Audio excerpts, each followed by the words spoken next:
So many leaves. A lot of the time we come across things that we can't do or that we don't know anything about. Now, what are we supposed to do in those situations? The simple answer is, just fake it. It might sound strange and you may not even know it, but people tend to be really good at faking it. Picture this for a second. Someone comes up to you and goes, "Does this dress make me look fat?" Now, even if it does, you say something along the lines of, "You look great in everything." Maybe they wanted to look fat. Maybe they didn't want to look fat. You don't know. So what did you do?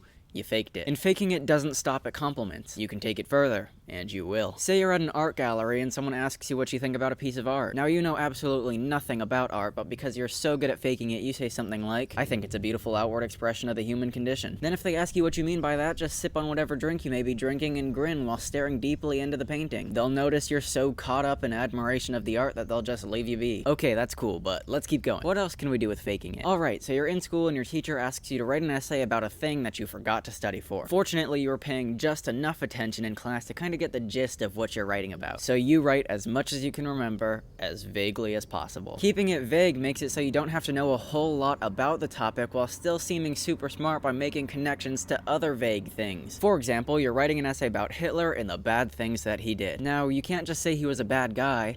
That's failure territory. Instead, say something like, "Power corrupted him and he became a puppet of his former self, only able to do what the people expected of him." This way, you don't have to know anything about any of the events that actually occurred, while still sounding like you know all about them. That is succeeding territory. So, obviously faking it is a really big thing in our lives. We all do it, and it's nothing to be ashamed of, because in its simplest form, it's still cool that our minds are even complex enough to be able to make those kinds of associated connections with other things. And that we can use vagueness and the selection of just the right words and just the right order to trick other people's super smart minds into thinking that ours is as awesome as it really is. So go out and fake it for that girl or boy you like. Fake it for your teachers. Fake it for your friends and family. Fake it in public. Fake it at home. Fake it on the internet. That's what I'm doing. Just fake it.